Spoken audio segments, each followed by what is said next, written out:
Muy buenos días, hermanos, hermanas.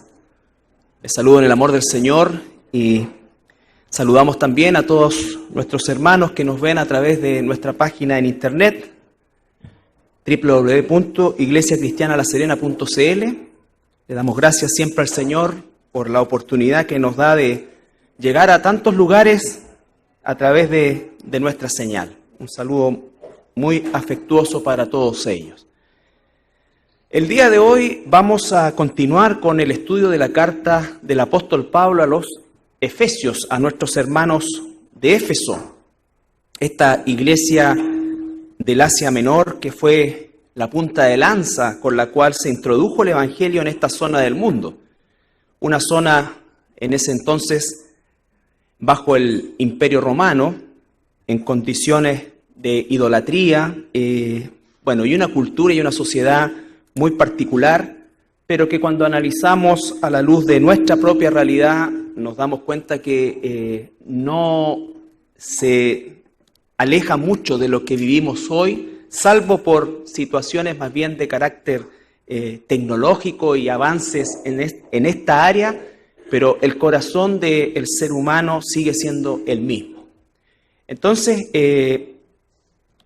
hemos estado recorriendo este capítulo, este libro, ¿no es cierto? Ya estamos en el capítulo 6, y la base de todo este proceso, que fíjense ustedes, prácticamente llevamos un año estudiando la carta a los Efesios, un año analizando versículo por versículo, y obviamente nos hemos encontrado con permanentemente una confrontación a nuestra propia vida como cristianos, porque finalmente el proceso de nuestra vida como tal radica en el hecho de haber sido transformados y estar siendo permanentemente transformados por la palabra de Dios, usando por supuesto el Espíritu Santo, la palabra de Dios, y haciendo de nosotros personas en las cuales cada vez más debiera el Espíritu Santo ganar espacio, ¿no es cierto?, y producir frutos que en definitiva van y debieran marcar siempre una diferencia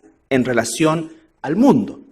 Obviamente es un proceso dinámico, es un proceso con caídas, con levantadas, ¿no es cierto?, con dificultades nuevas, con situaciones que muchas veces no son difíciles de enfrentar. Pero de verdad, el Señor por supuesto que tiene todo bajo control. Y aún en ese concepto de lucha, en ese concepto de la realidad de la lucha espiritual dentro de nosotros, es tan potente los cambios que el Espíritu Santo hace que van y deben notarse en la vida de un cristiano. No estoy diciendo que la vida de un cristiano sea algo parejo, algo, ¿no es cierto?, que lleva una línea pareja de crecimiento.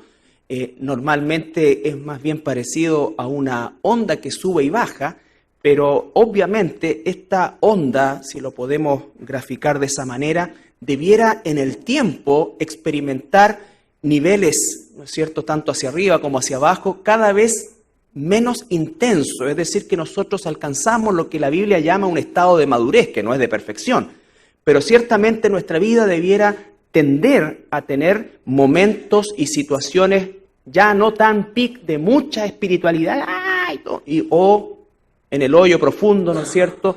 Esas cosas son las que en definitiva van a impactar, para llamarlo de alguna manera, la vida de nuestro entorno principalmente, que es el propósito central de toda la transformación. Primero para agradar a Dios, por supuesto, y para la gloria de Dios, pero como propósito inmediato de esta gloria de Dios, que no necesita nada de nosotros, ¿no es cierto?, es el impacto que produce en la vida de quienes nos rodean.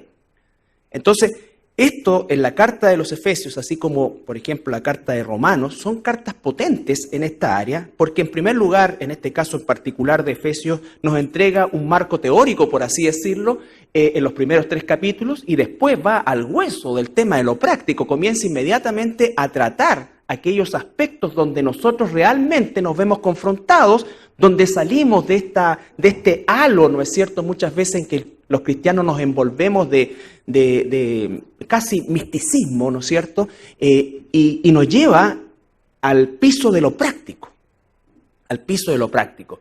Porque nosotros hemos de saber, ¿no es cierto?, y los que tienen más años en el Evangelio también, debemos de saber que hay tanta confusión en esto, hay tantos parámetros antibíblicos para medir la espiritualidad de alguien, ¿no es cierto?, que van desde cómo canta, cuál es su posición cuando está cantando, ¿no es cierto?, si levanta, si no levanta las manos, si esto, si llora, si siente, no siente. Entonces son todos parámetros que la Biblia, bajo ningún punto de vista, los considera como parte de un desarrollo espiritual.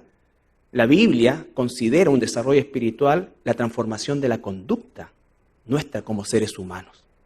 Y eso es justamente lo sobrenatural que ocurre en la vida de personas caídas como cualquiera de nosotros, ¿no es cierto?, que el Espíritu Santo comienza a hacer una transformación de tal manera que nuestra conducta se ve completamente influida y en proceso de transformación. Y es un proceso que ciertamente no nos conduce a algo, no es algo, como dice la palabra, no es algo, no es una carga, aunque por supuesto no es fácil, pero hay una diferencia entre algo que no es fácil y otro que es una carga. Cuando las personas piensan que cada cosa que el Espíritu Santo quiere hacer dentro de nosotros en cuanto a nuestra conducta es una inmensa carga y que nos da lata y que realmente es algo que nos afecta, ¿no es cierto? Por supuesto que son situaciones complicadas porque efectivamente es una dificultad y es algo difícil que el Espíritu Santo lleve adelante este proceso porque la carne se va a oponer. Pero el deseo de un verdadero cristiano es efectivamente que eso se produzca, que realmente desea agradar a Dios. No siempre lo hacemos, pero realmente en nuestro corazón está el deseo de hacerlo y por eso no es una carga, Conversaba ayer con una persona, una jovencita, con otra hermana y se produjo un diálogo bien interesante y la verdad es que cuando nosotros explicamos o hablamos del Evangelio, muchas veces la gente piensa que somos obligados a dejar ciertas conductas, ¿no es cierto?, de nuestra propia vida. Y cómo poder transmitirle que no es así, o sea, porque están acostumbrados al pensamiento religioso que empieza con todo aquello que tienes que dejar, y que por cierto es así, pero saltamos el proceso en que es algo que realmente queremos hacer. Yo quiero hacer eso. Como el apóstol Pablo dice, ¿no es cierto?, no siempre lo logro y por eso es que me da rabia conmigo mismo, me recrimino, no le echo la culpa a otros, como lo suele hacer la gente del mundo, ¿no es cierto?, sino que realmente asumo esa responsabilidad y quiero cambiar. No es algo que no afecte mi vida, afecta mi vida, pero tampoco la destruye, sino que la construye. Entonces es un efecto sobrenatural. El tema es cuando la persona no tiene ningún interés de cambiar, ¿no es cierto? No, en su corazón no hay un deseo de cambiar. Y por favor, el deseo, la necesidad, ¿no es cierto?, la gloria para Dios de cambiar es algo absolutamente personal, es intransferible. No podemos compararnos unos con otros en ese aspecto. Pero sí, el Señor dice que tenemos que identificarnos por los frutos. No los frutos que yo quiero, sino que los frutos que el Señor me manda, me ordena, me orienta a ver en los demás. ¿No es cierto? Entonces, todo esto, esta introducción es sumamente importante porque nos recuerda quiénes somos en Cristo y realmente cuál es no solamente la misión que tenemos, sino que por sobre todas las cosas cuál es el privilegio o a cuál privilegio Dios nos ha llamado a vivir vidas distintas. Una de las traducciones de la palabra santo que está tan mal aplicada en nuestra cultura es el hecho de ser diferente. Y ser diferente no significa estar aislado, ser diferente significa vivir justamente de una manera distinta a los cánones enmarcados, como dice Romanos, en el mundo. El mundo tiene una forma de obrar, una forma de operar, pero un cristiano no se enmarca en esa forma de operar. Entonces, pero sin embargo se encuentra en medio del mundo, como una forma de infiltrar, por supuesto, el pensamiento del mundo. Y en ese tenor hemos analizado varios aspectos, pero se detiene en el capítulo 5, en el versículo 18, si lo podemos examinar. Capítulo 5, versículo 18. Dice, de Efesios, por supuesto, estamos hace un año ahí. No os embriaguéis con vino, en lo cual hay disolución. Ya analizamos largamente eso. Antes bien, sed llenos del Espíritu. Ese es el proceso al que nos llama el Señor, sed llenos del Espíritu.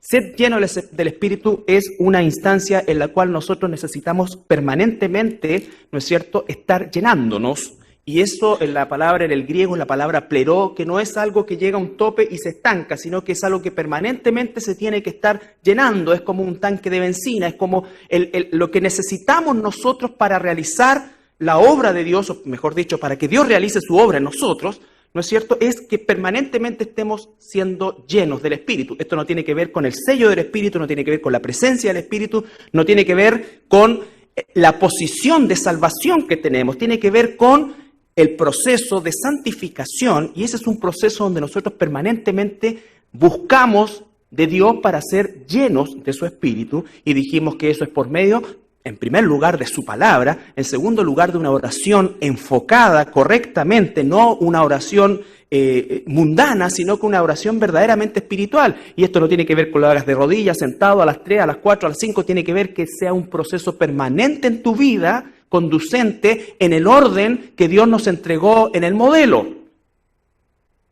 La primera petición de un hijo de Dios es el reino de Dios. Es que la voluntad de Dios sea hecha acá en la tierra. La pregunta es, ¿quién puede hacer la voluntad de Dios aquí en la tierra? No le podemos pedir eso al mundo, no le podemos pedir eso a la gente mundana. Los únicos capacitados por el Espíritu Santo para hacer la voluntad de Dios en esta tierra somos nosotros. Si nosotros no hacemos la voluntad de Dios, el mundo no la va a hacer. Por lo tanto, eso puede llevar prácticamente todo nuestro tiempo de oración, todos los días, porque tenemos que ser llenos del Espíritu Santo para enfrentar un mundo que odia a Dios, odia la palabra de Dios, incluida tu familia inconversa. Quizás no lo expresa de total manera, pero es así. Ellos son enemigos de Dios. Nosotros debemos amarlos, pero tenemos que aprender a amarlos bajo el concepto espiritual, no bajo el concepto emocional, ni siquiera bajo el concepto familiar. Recuerda, Jesús dijo, cuando su mamá y su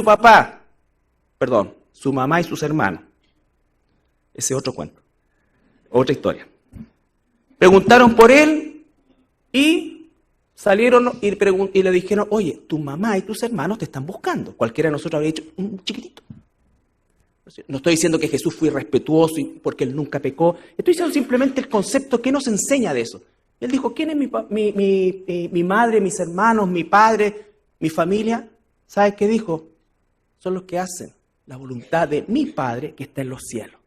¿Significa eso que debemos deshonrar a nuestros padres? No, porque la misma Biblia nos enseña eso, pero hay un concepto que nosotros olvidamos. Y es que primero que nada somos hijos de Dios. Pertenecemos a la familia de Dios. Por eso la iglesia es tan relevante, porque la iglesia es el cuerpo de Cristo y nosotros somos la familia de Dios. Y nos vamos a ver por toda, recontra toda la eternidad. Así que mejor empecemos a llevarnos bien ahora. Quizás no veas a muchos de tu familia, quizás yo no vea a mucha de mi familia. Por eso es tan importante este concepto que nos enseña Efesios. Porque cuando nos dice a nosotros el pueblo de Dios, ¿no es cierto?, que seamos llenos del Espíritu, hay un propósito que ni siquiera tiene que ver con nosotros, sino que tiene que ver con la gloria de Dios. ¿Cuándo es que damos glorias a Dios? Versículo 21. Saltemos al 21. Someteos unos a otros en el temor de Dios. El primer principio para dar gloria a Dios es someternos al orden que Dios ha establecido. Someternos al orden que Dios ha establecido. ¿Saben? Una de las cosas más terribles que nosotros tenemos como seres humanos en términos generales es la falta de disciplina. ¿Por qué? Porque tenemos un concepto de rebeldía propio de nuestra naturaleza. Nuestra naturaleza es rebelarnos. Rebelarnos contra la autoridad, rebelarnos contra los padres, rebelarnos contra el jefe, rebelarnos contra todo. Y en cambio, cuando volvemos a Dios, solamente por su gracia, Él nos vuelve al orden establecido de sujeción. No significa que el esposo es mejor que la esposa. Significa que Dios ha establecido un orden. Casadas estén sujetas a sus esposos. El esposo está sujeto a Cristo. Casadas estén sujetas a los esposos. Hijos, sujétense a sus padres. En la iglesia dice, obedezcan y sujétense a vuestros pastores. ¿Somos los pastores mejores que los hermanos? No. ¿Tenemos una jerarquía? No. Pero Dios ha establecido un orden. Esto no puede ser un caos. Pero la autoridad que Dios delega es una autoridad que debe ejercerse bajo sus parámetros. Y los parámetros dentro del reino de Dios son, el que quiere ser primero tiene que servirlos a todos. Jesús nos lo mostró. Entonces, eso, hermanos, es lo que impide muchas veces que nosotros, y diría yo, gran parte de las veces, podamos realmente hacer la voluntad de Dios. Y es que nuestra rebeldía carnal natural nos impulsa, y si no la identificamos, ¿no es cierto? Si no la identificamos, va a ser algo que pase, entre comillas, desapercibido, pero va a marcar tu vida. Si tú no oras todos los días, si tú no estás en la palabra de Dios todos los días, en algún momento, en alguna situación, tú estás desobedeciendo a Dios. ¿Y eso qué es lo que es? Rebeldía. Rebeldía. Si un esposo no cumple su rol como esposo, su mandato como esposo, es rebeldía. Si una esposa no cumple su mandato como esposa, es rebeldía. Si los hijos no cumplen su mandato como hijos, están en rebelión. Están en rebelión. Y esto es independiente. Ah, no, pues yo no me sujeto si mi esposo, yo te lo conociera. Usted no sabe el tipo de padres que tengo. No dice eso. Y hoy día, ¿y saben por qué hago esta tremenda introducción? Porque hoy día, y mira, el 1 de mayo, el Día del Trabajador. Si hay un área donde el testimonio cristiano es para chapear, en Latinoamérica, es el área laboral. Por Dios, qué deuda más grande tiene el mundo cristiano en esta área. A todo nivel, desde el profesional hasta aquel que realiza una función muy sencilla en alguna empresa o en algún lugar. ¿Y saben por qué? Por lo mismo, por la falta de disciplina, por la falta de sujeción. Dice el capítulo 6 ahora, versículos 5 al 9.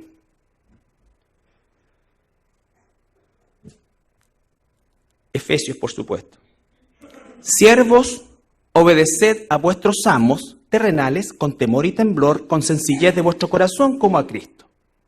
No sirviendo al ojo como los que quieren agradar a los hombres, sino como siervos de Cristo, de corazón, haciendo la voluntad de Dios, sirviendo de buena voluntad como al Señor y no a los hombres, sabiendo que el bien que cada uno hiciere, ese recibirá del Señor, sea siervo o libre. Y vosotros, amos, haced con ellos lo mismo, dejando las amenazas, sabiendo que el Señor de ellos y vuestro está en los cielos y que para Él no hay acepción de personas. Aquí, hermanos, se introduce Pablo en las relaciones interpersonales del área laboral. ¿Cómo es que los hijos de Dios debemos ver el trabajo y nuestras responsabilidades laborales?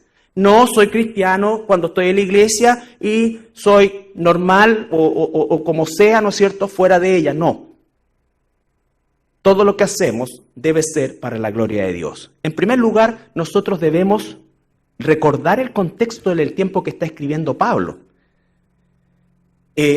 donde la relación era amo-esclavo.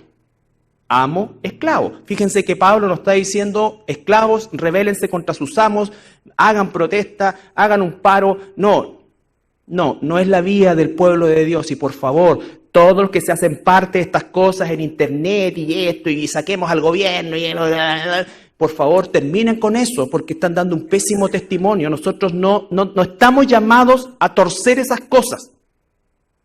No estamos llamados a torcer esas cosas.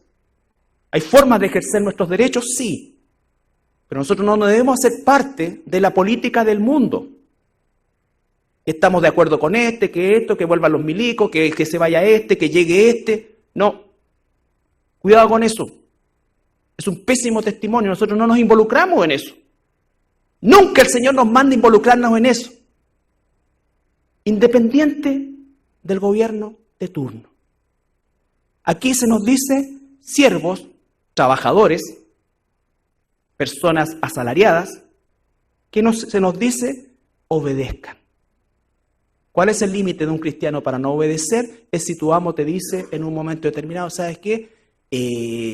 Vamos a pagar muchos impuestos, así que pégate la dibuja. Hasta ahí nomás llegamos. ¿No es cierto? Estafa, cosas que vayan, ¿no es cierto?, en contra de la voluntad de Dios. Nosotros ahí ponemos el cargo a disposición y confiamos en Dios y no en el hombre. Pero si estamos hablando efectivamente de que somos trabajadores, nosotros tenemos que tener en primer lugar una actitud correcta. Y esa actitud correcta comienza por obedecer. Obedecer. El 60% de la población en el tiempo de Pablo eran esclavos. Eran esclavos. Y ahí no habían derechos laborales ni derecho a huelga. No, esclavos. Entonces, esto está escrito en una época en lo cual lo que está diciendo Pablo, tanto a los esclavos creyentes como a los amos creyentes, es absolutamente revolucionario. Esto es absolutamente revolucionario, exactamente igual como era, por ejemplo, el orden de los padres a no causar a ira a sus hijos. ¿Por qué? Porque en aquel entonces regía la ley que después se saca, ¿no es cierto?, pater potestad, que era que el padre, el varón, podía, si quería, matar a su hijo, venderlo como esclavo, rechazarlo, podía hacer lo que quería. Y Pablo dice, padres, no provoquen a ira a sus hijos, críenlos en amonestación, en disciplina y amonestación del Señor. En el tiempo en que el matrimonio era un proceso absolutamente vejado, donde un hombre en una semana podía casarse y divorciarse una vez por día. Hay relatos increíbles de eso.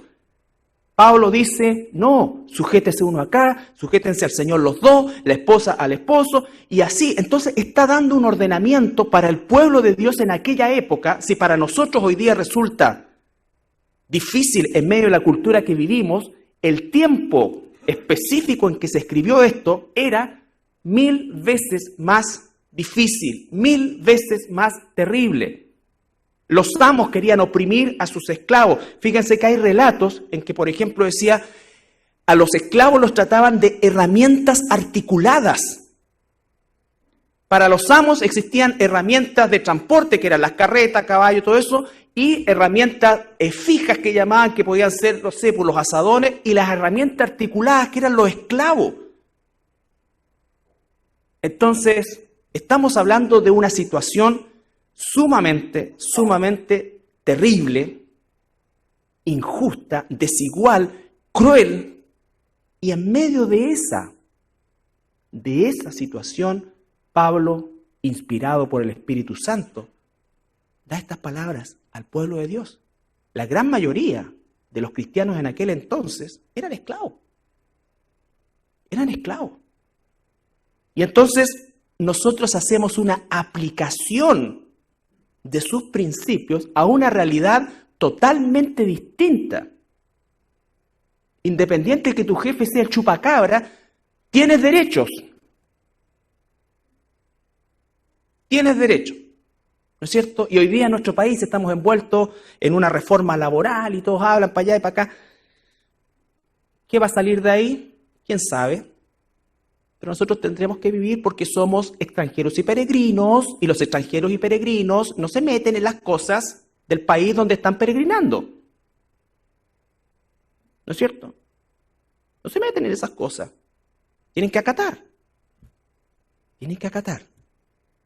Entonces, yo sé que esto es difícil y por ahí van a estar pensando, pero claro, o sea, que tenemos que quedarnos callados. Sí, tienes que quedarte callado. Yo no lo digo, lo está diciendo la Escritura. Siervos, obedeced a vuestros amos. Solo lo voy a leer. En 1 Samuel 15:22, anótenlo. 1 Samuel 15:22, para que no perdamos el hilo. Dice que mejor es la obediencia que los sacrificios. Para Dios siempre es la obediencia antes que los sacrificios. Acá dice, siervos, obedeced a vuestros amos terrenales con temor y temblor. ¿Eso significa que nosotros le tenemos terror a nuestros amos? No, es el mismo pasaje que se usa, o es la misma definición que se usa para el temor de Dios. ¿Qué significa el temor de Dios? Significa que yo sé que Dios me ve siempre, todo el tiempo. Por lo tanto, si me ve Dios todo el tiempo, entonces yo ya no tengo nada oculto delante de Él. No tengo nada oculto delante de Él. No puedo mostrar una cara delante de ustedes y tener otra cara en mi vida privada. Porque Dios me está mirando aquí y me está mirando aquí. Y el temor de Dios es reconocer eso. Entonces comienzo a luchar contra ese pecado, ¿no es cierto?, que es tan común en nosotros los seres humanos de tener este doble estándar. En la casa soy esto, en la iglesia soy esto y en el trabajo soy esto. Es distinto de cumplir roles específicos, pero la esencia de quienes somos es y debe ser la misma. La misma. ¿Por qué? Porque ya no estamos pensando en que nos ve alguien, nos ve mi jefe, la gente, quien sea, sino que me está viendo Dios. A Dios no lo puedo engañar, y cuando tú realmente tienes temor de Dios, entonces tus posibilidades de pecado se achican al mínimo. Al mínimo. Y el Espíritu Santo se va a encargar, ¿no es cierto?, de llevarte permanentemente a arrepentirte de cualquier cosa que quieras hacer en privado, en tu computador, en tu televisor, en tu casa, en tu oscuridad, en tu oficina, donde sea, ¿no es cierto?, en ese cuartucho inmundo que tenemos que pasarle las llaves al Señor, ¿no es cierto? Eso, hermanos, es temor de Dios. Entonces lo que está diciendo acá es con temor y temblor, que es el concepto de respeto a la autoridad. Dios es mi autoridad, Dios no es mi compañero, Dios no me ama y quiere ser mi amigo, ni Dios es mi partner, Dios es mi Señor, la autoridad máxima del universo, de toda la creación. Entonces dice, así tengo que ver a mi jefe en el sentido laboral. Tengo que reconocer su autoridad sobre mí. Su autoridad sobre mí, saber y hacer las cosas bien, no solo cuando me vea, sino cuando me vea, cuando no me vea, y respetarlo cuando estoy delante de él. Mande, jefecito. Y después cuando estoy almorzando y te llamó el jefe, que te dice,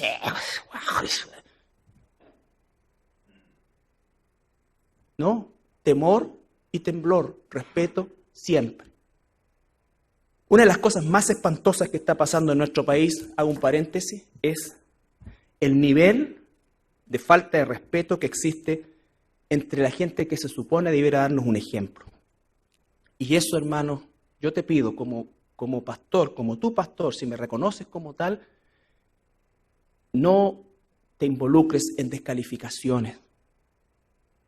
Ya, no te involucres en descalificaciones, ni de los gobernantes, ni de otras personas. Nosotros no estamos aquí. Quizás lo que pudieras hacer es mandarle un mail animándole a que se arrepienta. Y ellos son sinvergüenzas porque tienen acceso a cosas mayores que las que tuvimos nosotros. Pero no te olvides de dónde venimos. También fuimos ladrones, también fuimos esto, también fuimos todo eso. Lo están haciendo mal, ¿y qué sorpresa te cabe? Si la Biblia dice que los gobernantes se hayan señorear de nosotros, siempre. Siempre, pero Dios nos dice, sujétate a la autoridad. Entonces, cuando estamos hablando en el plano del trabajo, lo primero es, sujétate a la autoridad. Eso, hermanos, es vencer nuestra propia rebeldía. Por eso me encanta la disciplina militar, porque ahí tú aprendes a matar esa rebeldía. Y después de 2 meses de tratamiento, te pueden mandar a cualquier cosa y al tiro. No la pensáis, ninguna cosa. Al tiro. Qué bien le haría el servicio militar. Ya, 2 meses, 3 meses. A todos estos niños rebeldes y adultos también. Porque de verdad es la única parte donde yo he visto que alguien que mide 2 metros, ¿no es cierto?, rinde su voluntad a un cabo que mide 1,60 m. Tenía un compañero que le decían el pan grande. Una cuestión gigante así. Bueno, no sé si 2 metros, pero cualquier cosa para mí era 2 metros así, enorme. Y el cabo, yo lo miraba para abajo. Se encaramaba a cachetearlo. Y ahí el pan grande. Y después era una seda. Una seda. Aquí no. Una mocosa que le tira un escupitajo a una ministra, independiente de lo mal que lo hagan, de lo corrupto que sean. Pero está en autoridad. Él o ella rendirá cuentas al Señor, ¿sabe dónde? Si no se convierte, en el tribunal de Cristo. Ahí va a ir el caso Cabal, y todas esas cosas. No tú, no yo. Nosotros, si estamos bajo autoridad laboral, y yo estoy bajo autoridad laboral, trabajé durante 17 años bajo autoridad laboral, sé lo que es la presión del trabajo, sé lo que es la presión de jefes, sé lo que es la presión, sobre todo cuando trabajas en el tema de las ventas, donde la alegría te dura 24 horas, porque empieza la otra y no se termina nunca. Y el mercado y las empresas muchas veces son insaciables en cuanto a las metas. Pero tenemos que estar bajo esa autoridad. Tenemos que estar bajo su autoridad. Hermanos, dice, obedeced a vuestros amos terrenales con temor y temblor, con sencillez. Sencillez, ¿de qué cosa? De vuestro corazón. Es decir, en paz, con sencillez de corazón. ¿Cómo? A Cristo. Ahí está la motivación. ¿Cómo? A Cristo.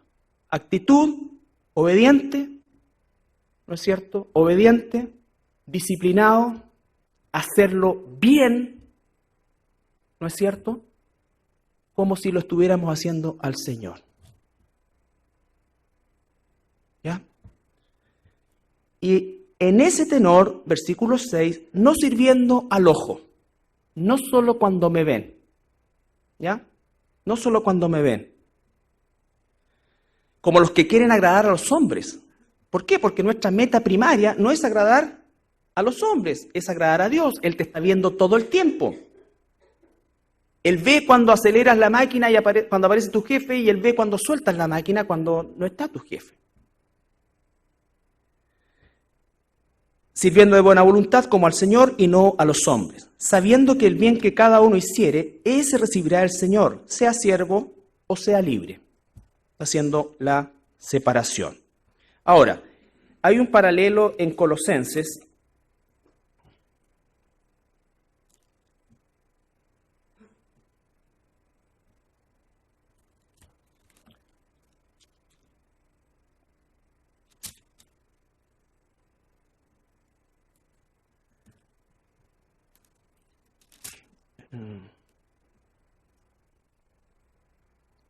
Colosenses capítulo 3, versículo 22.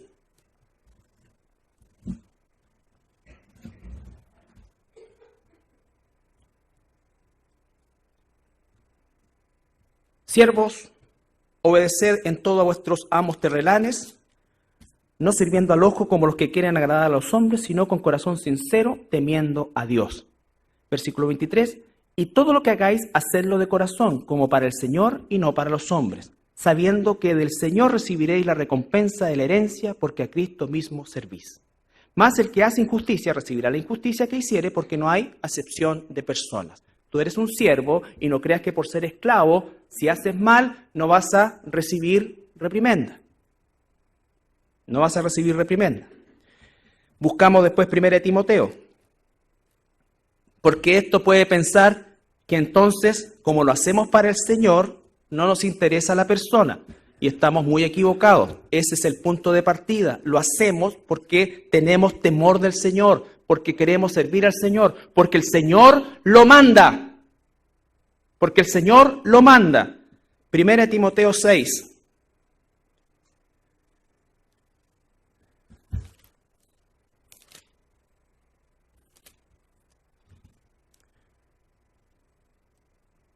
Versículo 1 y 2.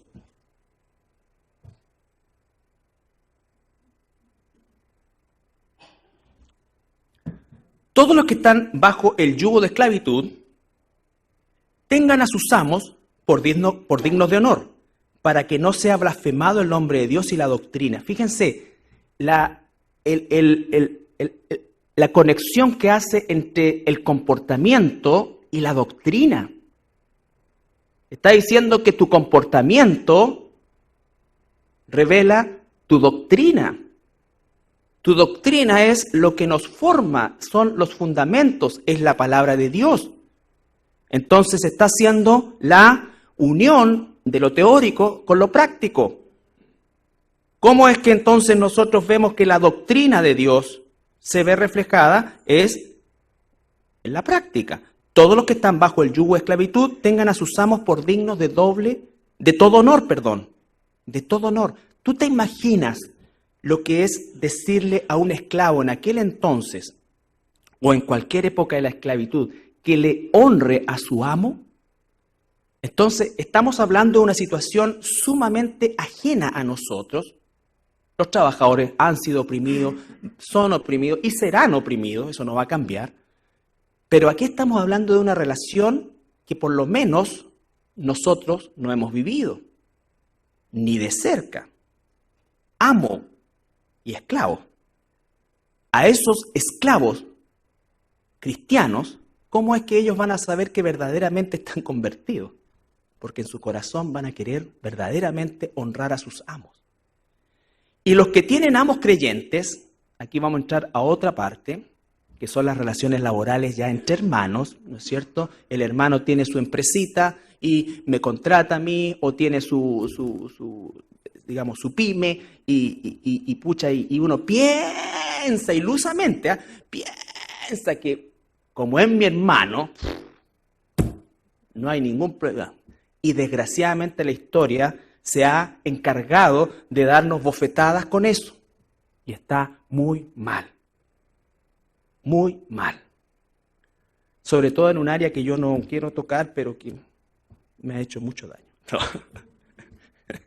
Ha sido súper complicada. Hay cosas, pero que realmente son inentendibles. Inentendibles. Pero ocurren. Ocurren ahora dentro de la iglesia. Si tienes un jefe, cambiemos la palabra amo por jefe, creyente, no lo tengas en menos por ser hermanos. No, si somos hermanos, el domingo lo veo todo el domingo en la iglesia, pues, conversamos.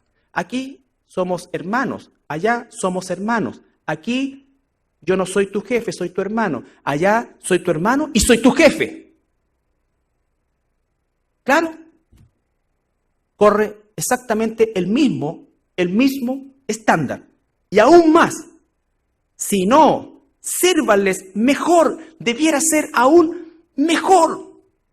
Si en un lado es excelente al amo o al jefe incrédulo, al jefe que es mi hermano, mejor. Pero en nuestra pecaminosidad decimos, somos hermanos. Si él sabe que yo a esta hora oro, así que voy a llegar 2 horas tarde nomás. Uno de los episodios más complicados de mi vida laboral fue cuando yo era jefe de acá, del representante de la compañía, y contraté a un hermano para que hiciera su trabajo. Y el hermano, entrábamos nosotros a las 8, pero yo había dicho 10 para las 8 tenemos que estar, porque el que se quiere tomar un café, algo, se lo prepara ahí, hacemos la reunión y a las 8:30 vamos todo a terreno. Bueno, el hermano llegaba un cuarto para las 9.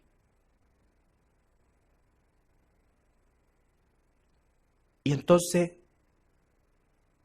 empezó esto a producir, por supuesto, ruido, porque también sabían que venía a la iglesia. Después había que leer los manuales, ¿no es cierto?, del trabajo, de la instrucción, de lo que correspondía, y el hermano estaba leyendo la Biblia. Entonces ya el vapor comenzó a subir y lo pesqué y le pegué una apretada, pero de esas. Y su respuesta fue, pero si estoy haciendo la obra de Dios, o sea, tú... Tuve que aclararle, no sé si entendió, pero duró un mes más y lo despedí. Y seguía viniendo a la iglesia. No sé qué pensarán, porque siempre uno es culpable. Yo por eso cuando le digo a la gente, ¿sabes qué? No le tirís tanto el chicle, échalo al tiro. Porque le hay que tirar 8 meses el chicle y cuando salga, te echas la culpa igual. Te echas la culpa igual. Entonces, si es un jefe cristiano, con mayor razón. Cuando tenemos que trabajar, somos espirituales en el trabajo, aprendemos bien ese manual, nos sacamos la mejor nota. ¿Te das cuenta? Entonces, esas confusiones, más bien sudamericanas, porque esto no pasa, la diferencia entre el protestantismo europeo, ¿no es cierto?, y de dónde viene el protestantismo a Sudamérica, eran verdaderos trabajadores, y por eso esos pueblos que eran de la nada empezaron a surgir así, y España, que era un imperio gigantesco como estaba el catolicismo romano, ahí se fue para abajo. Porque el sentido del trabajo, el sentido de la honradez, el sentido de la responsabilidad marcaba fuego en esas personas. No es que tiraban 2 palos y después se ponían a mirar el horizonte. Total, yo tiro palos, que estos ricos, y los millonarios, y que unos pobres. Y tenemos un Estado que comete el error de darle todo para que no hagan nada. Y entonces nosotros, ¿qué es lo que decimos siempre? Injusticia, esto, acá, allá. ¿Por qué? Porque hay algo que no tiene que ver ni con el Estado, ni con el gobierno, tiene que ver con acá, la cultura, acá. En todo orden de cosas. En todo orden de cosas de lo laboral. Así se rige el mundo. Ahora, tú eres un hijo de Dios, eres una hija de Dios, tú tienes que marcar una diferencia. Y Dios se va a encargar de que ese testimonio, a pesar de los muchos malos testimonios que quizás haya tenido un jefe no cristiano, va a marcar una diferencia. Tú y yo tenemos que marcarla. Es lo que hagamos, hermano. Es lo que hagamos. Hay trabajos que son agradables, otros que son desagradables. Hay trabajos que no le gustaría hacer a alguien, ¿no es cierto? Pero es donde Dios en este momento te tiene. Y debemos hacerlo con responsabilidad, con excelencia, con honradez, con intensidad, más si es un hermano. Cuando yo era jefe, erradiqué una palabra, una expresión, mejor dicho. Dije, aquí el que diga eso no me corresponde, pero dese por tarjeta amarilla. Y si lo vuelvo a repetir, roja. Porque aquí todos, el jefe limpia el baño, todos hacemos todo, llegan las cajas, todos encajamos, nos quedamos hasta la hora que sea. Pero aquí todo el mundo funciona. Eso de a mí no me corresponde, no. Entonces, no se trata de que trapeen contigo, no sé. Y bueno, y si trapean contigo y es del Señor, que trapeen, po. Si sufrimos haciendo el bien, damos gloria a Dios. Ahora, si sufrimos por flojo, ¿de qué nos quejamos? ¿De qué nos quejamos?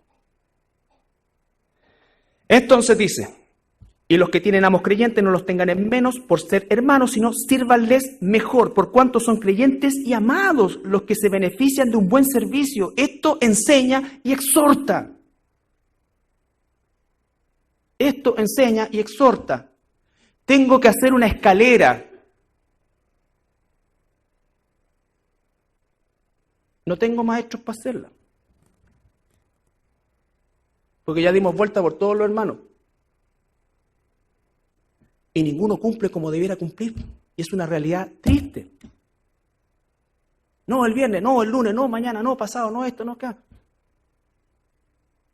Trabajo a medio terminar. Yo no sé, pues si tú fueras un médico cristiano y a medio revisar, ¿no es cierto? ¿Qué?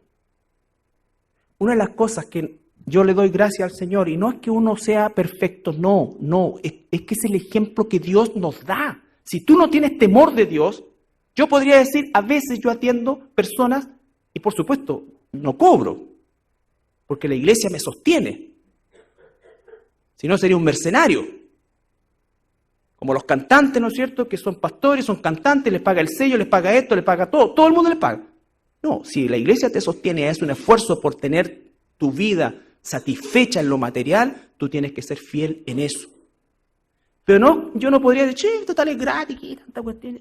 No, tienes que hacerlo profesional. Si tú preparas un estudio, tienes que esforzarte, tienes que en definitiva, lo que sea, lo que hagas, tienes que hacerlo de manera correcta. Si tú preparas un sermón, tienes que estar toda la semana, todo el tiempo revisando, escuchando a otros, leyendo, orando y haciendo todo lo demás. Pero no podemos llegar el día domingo a ver qué nos va a decir hoy día el Señor. Aquí está la palabra. El Señor me ha dado una palabra. No, mentira, el Señor no te ha dado ni una palabra, eso es flojera. Eso es flojera. Y que el Espíritu Santo guíe esto, sí, el Espíritu Santo va a guiar eso, pero en función del trabajo que tú hagas. Que tú hagas, hermano. Entonces, si es para creyentes, imagínense desde el punto de vista mío que es un trabajo para creyentes, para ustedes, para mí. ¿Cuánta excelencia debe haber en eso? No estoy diciendo que siempre sea perfecto, pero tiene que ser algo digno de la preparación y digno de mis hermanos. Asimismo, tú debieras hacer el trabajo que Dios te dio si tienes un hermano que es tu jefe o el dueño de esa pequeña empresa o el dueño de esa gran empresa, como sea, pero tú eres un hijo de Dios. Si tú eres un trabajador independiente, tienes que ser sumamente disciplinado y más que todos para cumplir verdaderamente los compromisos que adquieres y no tener en poco a tus hermanos porque sabes que a lo mejor no te van a decir nada. Al contrario, cambiemos esa actitud. Marquemos una diferencia, que sea una honra y un privilegio que nos contraten en algún lugar o que nos pidan hacer un trabajo. Que tengan la seguridad de que nosotros vamos a hacerlo de manera profesional, de manera correcta, de manera honrada. Que vamos a cobrar el salario justo, que vamos a cobrar lo justo. No que vamos a mirar el auto que se estaciona y nos viene a ver y ya, no, aquí me salvo. ¿Te das cuenta? Entonces, todo eso, ¿por qué? Porque Dios te está viendo, Dios me está viendo. Quizás ninguno de ustedes me ve mayormente en la semana, más que el miércoles y en alguna pasada por ahí. Pero Dios me está viendo todo el día. Y Él sabe si estoy haciendo lo correcto, si estoy realmente buscándolo, si estoy realmente preparando esto. Y cuando no es así, bendita cachetada del Espíritu Santo que nos vuelve. Pero necesitamos esa regulación. Tito 2:9. Tito, capítulo 2. Versículo 9.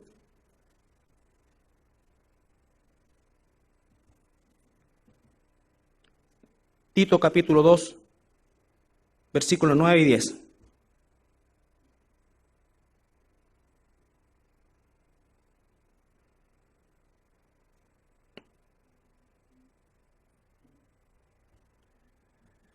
Exhorta a los siervos que se sujeten a sus amos, que agraden en todo, entendiendo ese todo en los contextos bíblicos. La palabra todo en la Biblia tiene que ser contextualizada, si no, entonces no sabemos cómo interpretarla. Recuerda que los primeros discípulos dicen que compartían todo. Ese contexto todo tiene que ser en el concepto y en el contexto bíblico, porque si no, ese todo significa que compartían las esposas, compartían todo. Ahí dice. Pero el todo es en el contexto. Entonces, cuando dice que nosotros agrademos en todo, ese todo está en el contexto bíblico. Bíblico. Que no sean respondones. Que no sean atrevidos. Que no se suban por el chorro. Todo eso, hermano, es fundamental. Al que honra, honra. En el trabajo es mi jefe. Luchito, yo. ¿Y los otros? Entonces, claro, como estos son de la misma cuestión, de la misma religión. No, ayúdalo en eso. Jefe, gerente, no sé cómo lo llamarán, don Luis. Pero no subirnos nosotros por el chorro, que es muy, muy, muy dado. Que no sean respondones, no defraudando. Los hermanos se defraudan. Fui a ver a mi hermano o le encargué este trabajo a mi hermano o a este hermano y me defraudó. Me dejó la tendalá. Abro la llave de la tina y se abre, ¿cómo se llama? Se tira la cadena. Y nunca apareció para arreglármelo. Si ustedes pensaran cuántas veces o imaginaran cuántas veces he recibido esas quejas. No, fui a ver al hermano, ni me pescó, no pescó. Agarró los papeles y los dejó a un lado y no ha hecho nada. No, fui a donde mi hermano y no me dijo nada. Dos de mi hermano. Yo pensé que él y yo pensé que él. Entonces vamos matando no esa ilusión, sino que esa gracia que debiera ser. Y lo que no puedo hacer, no puedo hacer. Y si no puedo hacerlo, no puedo hacerlo. Un inconverso, aunque al principio me molestó, pero realmente después lo aprecié porque ha sido la única persona sincera con este tema de la escalera. Y me dijo, no, es que es muy poco. No, yo no hago pegas chicas. En realidad, si fuera como todo un radier, yo ya, así que no lo voy a tomar. Y después se quejan porque no hay trabajo. Empecé yo lo primero. Pero después, este tipo fue honesto. Pero ¿cuántos han dicho, no, el lunes aparezco y calculo los materiales? Y ese lunes, quién sabe qué lunes, pero no aparecen. Y no aparecen. Entonces, es una situación permanente. Si tú te comprometes a algo, mira, yo te puedo ver esto, ¿no es cierto? Si hay un hermano que es profesional en algo, ¿no es cierto? Y tiene una opción en un momento determinado de dar una ayuda, que tampoco esta cuestión es para aprovecharse. No, llevémonos donde tal porque es mi hermano y no me va a cobrar. No. Tú tienes que llegar antes con el bono. ¿No es cierto? Antes con él. Antes. Quizá el hermano te podrá hacer una atención, ¿no es cierto? Pero no está obligado a no cobrarte. Y si te cobra, no salga de... somos hermanos. Eso pasa en otros lados. Aquí no. ¿Ya? Todos esos vicios, ¿no es cierto? Hay que erradicarlos. Y tiene que ser en cada uno de nosotros. En cada uno de nosotros. ¿Por qué? Porque estas relaciones laborales son en el exterior y son donde mayormente estamos nosotros relacionados con inconversos.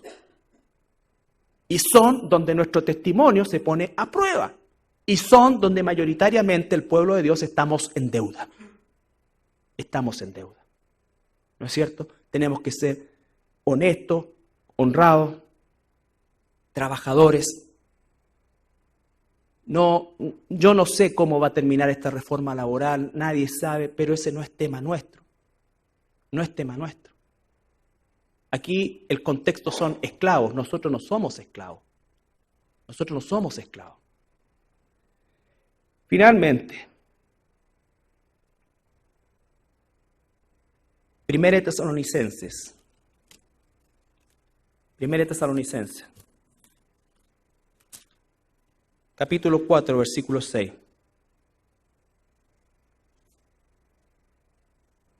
No, nos faltan algunos. Nos faltan dos versículos.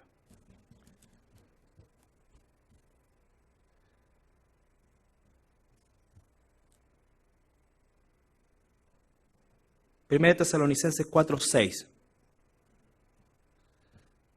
Para terminar con el tema de la relación laboral entre hermanos en general.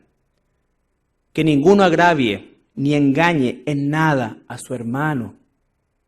Que ninguno agravie ni engañe en nada a su hermano, porque el Señor es vengador de todo esto, para, como ya os he dicho y testificado.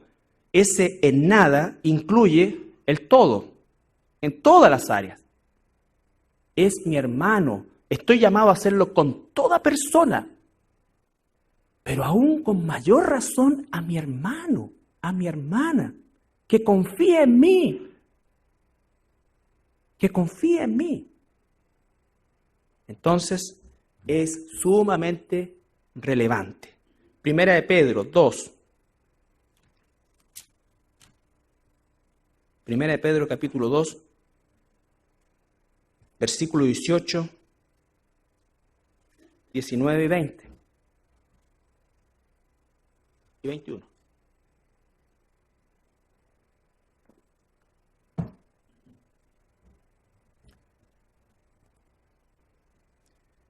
Versículo 18 al 21. Criados, estad sujetos con todo respeto a vuestros amos, no solamente a los buenos y afables, sino también a los difíciles de soportar. ¿Se dan cuenta? Es un principio de sujeción. No tiene que ver con, en este caso, el jefe, el dueño, lo que sea. Y esto corre para tu esposo, tu esposa, todo. Dice, criados están sujetos con todo respeto a vuestros amos, no solamente a los buenos y afables, sino también a los difíciles de soportar. Y vaya que los hay. Sino también a los difíciles de soportar. Porque esto... Escucha, tú quieres darle gloria a Dios, yo quiero darle gloria a Dios, merece aprobación si hubo alguna causa de la conciencia delante de Dios, sufre molestias padeciendo injustamente. Tú quieres darle gloria a Dios, mira cómo se le da gloria a Dios. Y dice después, pues, ¿qué gloria es si pecando soy abofeteado y lo soportáis? Si eres flojo y te pillan, si eres esto, sacás, si estás haciendo cosas que no corresponden en el horario de trabajo, si eres un mal trabajador, si no cumples tus compromisos. Y después la gente no te busca más, y después esto, ¿qué más? ¿Qué gracia tiene eso? Estás recibiendo la justa paga por tu negligencia. Mas, si haciendo lo bueno sufrís y lo soportáis, esto ciertamente es aprobado delante de Dios. Pues, para esto fuiste llamado, porque también Cristo padeció por nosotros, dejándonos ejemplo para que sigáis sus pisadas. ¿Cuál es el contexto de todo este pasaje? Es un trabajador obediente, un trabajador honrado, un trabajador verdaderamente íntegro. Hacia allá tenemos que apuntar, hacia allá tenemos que apuntar, hacia allá tenemos que nosotros dirigir nuestra vida. Tenemos que luchar contra los vicios culturales del trabajo, sobre todo en nuestro país. Sobre todo en nuestro país, que son, dicho sea de paso, menores que los vecinos pasando la cordillera. Una de las cosas que a uno le llama la atención en los vecinos pasando la cordillera, que son las 11 de la mañana y uno anda veraneando o fue de vacaciones y está todo lleno, el mall, las cafeterías. ¿Y a qué hora la gente trabaja? ¿Y a qué hora la gente trabaja? Todo está lleno, a tambor batiente, los puros garzones. Entonces, esa cultura de hacer lo mínimo y luchar, pero con dientes y muelas para recibir lo máximo. No, el cristiano no debe ser. Quiero terminar ahora sí con Lucas 7, porque aquí está el ejemplo del cual se desprende todo esto, y no solamente esto, sino que lo que hemos visto también. Y es una historia conocida y que nos va a enseñar lo que nos falta a nosotros como cristianos, como personas. Lucas 7, versículo 1 al 9, y es una historia muy conocida, pero que, vuelvo a insistir, grafica dónde se encuentra el mayor problema de nosotros como cristianos, como personas, en que somos indisciplinados y no nos sometemos a la autoridad y no reconocemos autoridad. Después que hubo terminado todas las palabras al pueblo que le oía, entró en Capernaum, y el siervo de un centurión, a quien éste quería mucho, estaba enfermo y a punto de morir. Cuando el centurión oyó hablar de Jesús, le envió unos ancianos de los judíos rogándole que viniese y sanase a su siervo. Y ellos vinieron a Jesús y le rogaron con solicitud, diciéndole: es digno de que se le conceda esto, porque ama a nuestra nación y nos edificó una sinagoga. Y Jesús fue con ellos, pero cuando ya estaba lejos de la casa, cuando ya no estaba lejos de la casa, el centurión envió a él unos amigos diciéndole: Señor, fíjense, Señor. Los fariseos le decían Rabí. Este hombre pagano, Señor.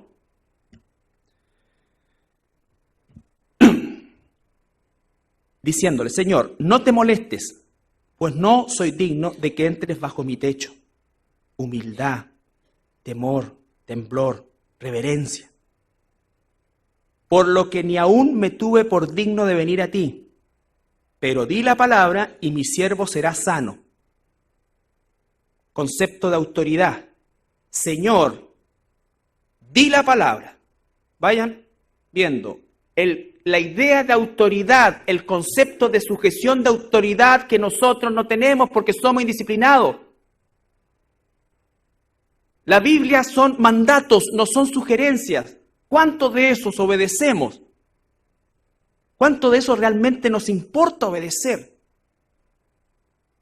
Señor, yo no voy, soy indigno, pero tú di la palabra, reconociendo en la práctica, la autoridad de Jesús.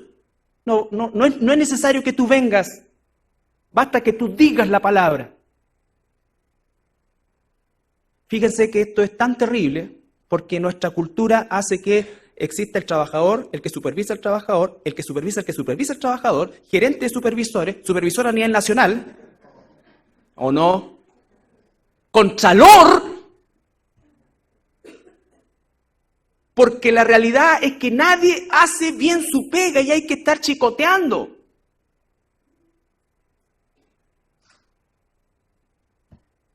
En general,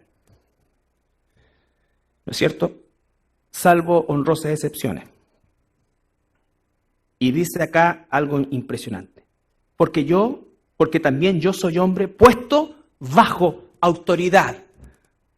Yo soy un centurión, estoy a cargo de 100 soldados, pero sobre mí hay otro que tiene a cargo más soldados y además yo estoy bajo su autoridad. Concepto de autoridad en su mente. Y tengo soldados bajo mis órdenes. Entonces, él está bajo autoridad, pero también tiene autoridad sobre los soldados. Y digo a este: ve y va, y al otro: ven y viene, y a mi siervo: hace esto, y lo hace. Y Jesús, lo que no le pasó con ningún otro personaje de la Escritura, se maravilló. ¿De qué se maravilló?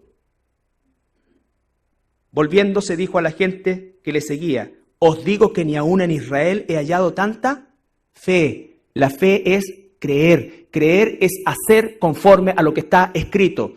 Yo te pregunto, ¿cuántos de ustedes creen que la oración es fundamental para la vida cristiana? La respuesta la tienen ustedes. Si dice sí, la siguiente pregunta es: ¿cuánto oro? ¿Cuánto estudio? ¿Cuánto es que verdaderamente estoy orando en la dirección correcta? ¿Te das cuenta? Entonces, ese es el punto, hermano. Aquí Dios nos está hablando a nosotros. Bastaría que Jesús dijera eso y debiera hacerse. Pero nosotros necesitamos permanentemente supervisión porque la tendencia natural del ser humano es a no obedecer, ¿no es cierto?, a no sujetarse a la autoridad, pero si nosotros somos cristianos, debemos aprender a hacerlo. Hoy día todo el mundo dice que hay una crisis de autoridad. Claro que hay una crisis de autoridad en todo orden de cosas y eso nadie lo puede desconocer. Pero también hay una crisis de los que están bajo autoridad. Entonces, que nosotros como cristianos, que somos llamados a ser sal y luz del mundo, que ni siquiera estamos llamados a cambiar las estructuras del mundo. El mundo tiene una estructura que Dios le ha permitido tener porque este mundo va a condenación. Y mientras tanto nos ha puesto a nosotros, ¿para qué? Para que seamos sal y luz. Para que por medio de la luz que brilla, dice la palabra, vean tu vida y aquellas ovejas que son de Dios van a sentir, escuchar el llamado de Dios a través de tu vida. El llamado de Dios a través de tu vida. Eso es, hermano. Esa es la razón. Nosotros somos embajadores, dice el apóstol Pablo, como si Cristo mismo rogase. Reconcíliense con Dios. Pero ¿con qué Dios estoy llamando a reconciliar si mi vida tiene un mal testimonio? Un mal testimonio laboral. No se trata de ser experto y excelente, no, se trata de ser honrado, de ser correcto, de hacer lo que realmente puede hacer, de comenzar y terminar algo, de cumplir plazos, de hacer bien tu trabajo. No busques la excelencia por la gloria personal, haz lo excelente en aquello pequeño. Si eres una persona que recoge la basura en una plaza, un hermano, una hermana, gloria a Dios por eso, porque Dios te ha puesto ahí para ser sal y luz. Y entonces recoge bien la basura. Bien la basura. No vayas a los papeles más grandes, ay, ¿qué pasó? No, si los otros lo hacen, así sea. Si tú eres un profesional, un ingeniero, un abogado, un médico, un constructor, lo que sea, haz bien lo que tienes que hacer. Sé diligente. Si eres un profesor. Todo eso, hermanos, es parte del testimonio y una parte muy importante. Si eres un vendedor, no seas mentiroso. No le metas algo que no es a lo que... Fíjate, cuando nosotros estábamos vendiendo la casa allá abajo, mi primera casa, o sea, la única casa en realidad que compramos, todas las otras eran arrendadas. Nosotros habíamos puesto contra la muralla una de estas estufas planas. ¿Ya? Estas estufas planas que se enchufan, entonces... Y cuando fue el vendedor de la corretaje de propiedades, él no era cristiano y está haciendo, entre comillas, su pega. Le dijo, no, esta casa tiene calefacción central, ahí están los radiadores. Esta no es calefacción central, son estufas eléctricas, o sea, no son planas para ocupar espacio, para que no ocupe tanto espacio, la pegamos contra la pared, pero no es calefacción central. Y me hizo como ese gesto de casi que no se vende la casa por eso. Entonces, esas cuestiones. Entonces son detallitos, pero también son detallotes. Bien, nos ponemos de pie, hermanos. Ha sido una larga jornada y espero en el Señor que todos aprendamos la lección.